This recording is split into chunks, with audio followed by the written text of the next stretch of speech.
Salutations, respected viewers. I am George from Ireland, and this is a debate about technology. The motion is going to be, this House believes that technology has gone too far. So, as is always the case, I shall kick off as the proposition.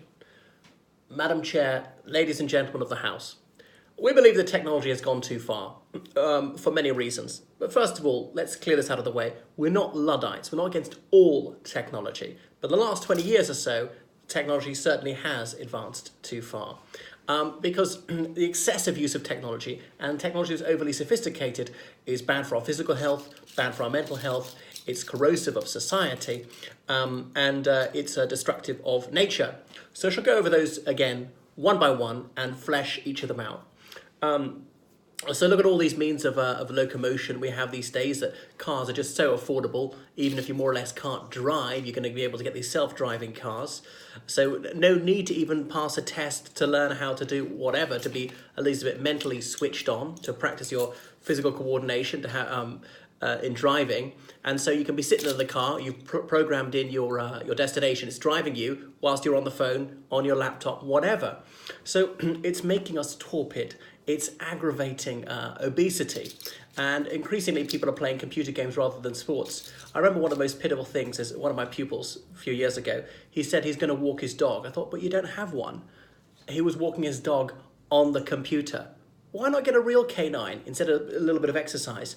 I knew pupils, 11-year-olds, this is quite a few years ago now, and some of them could not run, not even 50 meters.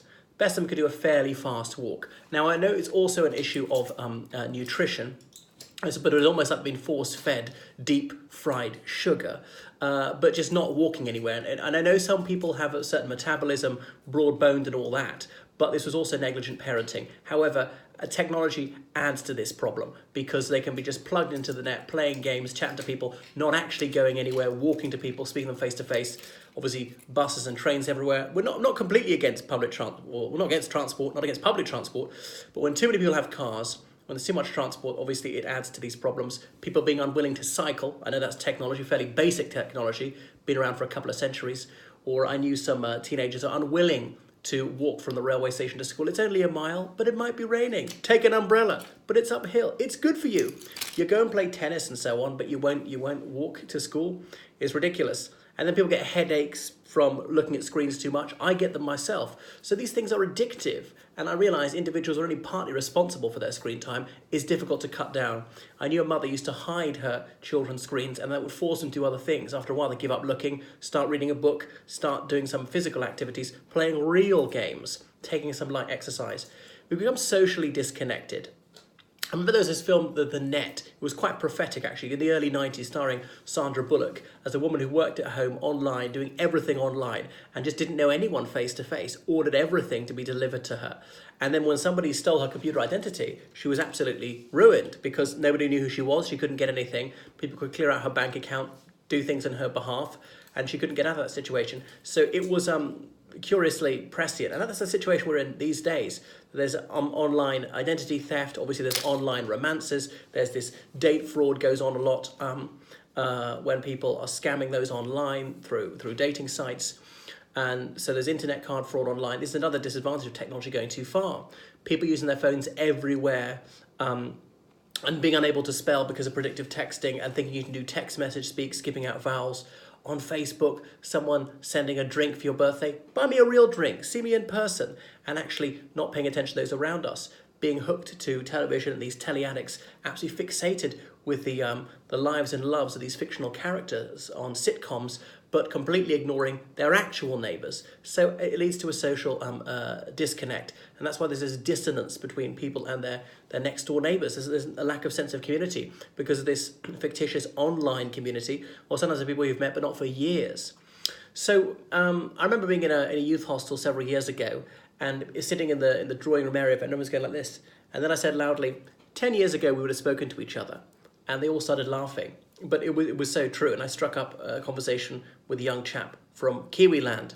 So we're buying ever more expensive tech to show off. I've got the latest whatever. You see queues around the corner at shops at Apple stores and things like that. And then there's the dark net where drugs and slaves and so on are sold. there's the dark web. Obviously, there's ordinary legal pornography, which can ruin relationships, and people have this ridiculously unrealistic idea of sex and absurdly high beauty standards. And obviously, there's illegal material there as well. So it's dangerous and it's exploitative. It's bad for people's mental health, and they start living in a fantasy world, unable to distinguish fact from fiction, and they start believing absolute falsehoods. And as they say, I think it was Mark Twain said, that a lie is halfway around the world before the truth has got its pants on.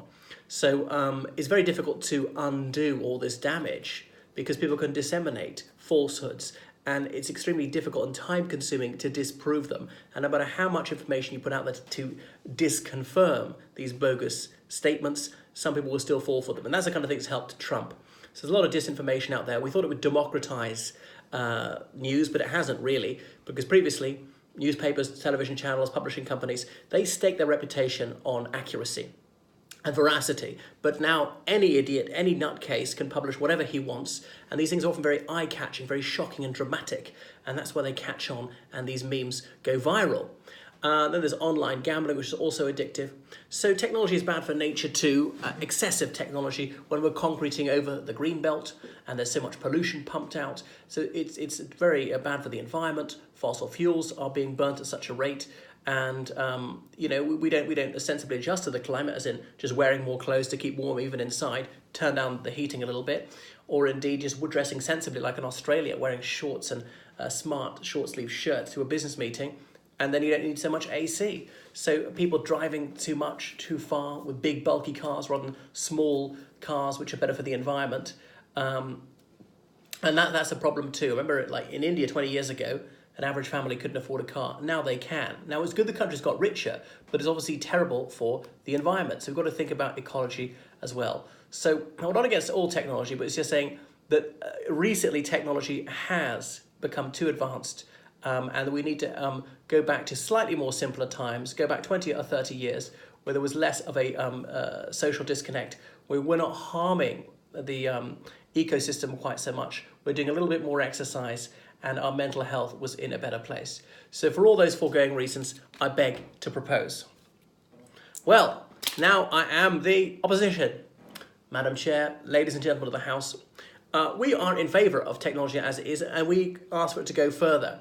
For a number of reasons. Technology saves lives. Because technology has also raised our quality of life. Because communication helps us in so many ways that I'll enumerate later. And because some of the harms identified by the other speaker, it pre-existed this current level of technology. He's going back, say, 20 or 30 years. All right. But first of all, anybody here doesn't use the internet at all? Not a single hand goes up. So, practice what you preach. If you really think it's bad, then don't use it. Anybody here never travelled in a car or would promise to never travel in one again? Again, nobody would make that avowal. But let's go back to how technology saves us. There's somebody who's collapsed in the street, you call them on your mobile phone, which you wouldn't have had 30 years ago, and GPS, they can find you a lot faster, the ambulance can take you to the hospital, and technology can save you, which couldn't have saved you before. So a lot more things, a lot more cancers, a lot more heart attacks and so on are survivable, which they weren't previously. So more advanced technology is better for healthcare. More people have heating or indeed AC, which obviously saves people's lives. And we have transport to get to hospital or get wherever we need to be, get out of danger. And we have more hygiene, more running water, which a lot of people didn't have a long time ago. Well, not even very long ago. We think these things have always been around, but even in Ireland, like a century ago, almost nobody had electricity, running water. Even 50 years ago, a few people didn't have it deep in the countryside. So our quality of life has been raised immeasurably by the onward march of technology. We travel to work faster, we can go further to work. Is the bus or train coming? You can go on your app, find out, rather than wasting your time and frustrating yourself. More of us can afford foreign holidays, and that brings the world together. We get to know each other. The world is globalizing. We're in a global village. We realize we're not so different. We can all be friends. We don't need to fight. And even when there is war, drones are going to make it less deadly than it was. Well, not so many people are going to be killed, but at least more accurate targeting. So more houses are built more cheaply. We have more space, more of everything, really. We've got more clothes than we need. Better than having not enough clothes. Remember, a century ago, some people were dressed in rags. Some children were barefoot even in winter. And now, as I say, we've all got electricity and running water. And these things are spreading to the less economically developed countries. Now, some of what the other speaker said was on the money. A bit of it was furphy, though. All right, we need to cut down on mobile phone usage, which is not to disinvent the phone. Technology can never be disinvented. It can only be rendered obsolescent when we move on to more advanced technology. But if he really wished to act in consonance with what he was saying, then he ought to discard his phone at this very moment. I'd like to see him smash it after my speech. So yes, we can save energy, but that's not meaning that that technology has to go backwards. It was a ridiculous retrograde argument that he was propounding there. So as for communication, it's good to have friends across the globe, to be able to connect, to be able to work online, cuts down on travel to work, no commuting, less pollution. So I think he's contradicting himself there, because technology can actually reduce pollution, as I've just exemplified. So we can access information which wasn't accessible at all. Previously, you had to go to a library and get the physical book. You don't need to do that anymore. You can see jobs online. You can advertise for goods and services online you need to buy, sell things on eBay. So it's cut out the middleman a lot of time. You can buy things on Amazon, which you couldn't do before. Things which are just unobtainable, we can get anywhere. We can get things sent to us much more easily. You can track that they're going to arrive from Amazon. We've got massive open online courses, which is reducing the cost of tertiary education and making it accessible to people who are not so wealthy. So it's called the passing of remoteness. This expression's been around for a quarter of a century now, and I submit that that is a very welcome thing. Now, it's true that narcotics and so on are sometimes dealt over the internet, but narcotics have been around for millennia. It's not a new thing, and the traffic in them is not a new thing, and the police are increasingly cracking into the dark web. As for pornography, well, you don't have to watch it, and some people are sad and lonely, and perhaps it gives them an outlet, gives them a few ideas, spices things up for some people. But that's free trade. That's what freedom is, which it seems to be is what the other speaker is so dead against. We can still play sport, and indeed, what's more inspiring than seeing sport on television, and of course it's cheaper, it's more accessible than it was before with all these satellite channels. And technology can drive you to the gym, even if you can't drive, you're on your driverless car. And you can get things in your house, you can get your cross trainer in your house or whatever, so then there's no need to travel to it.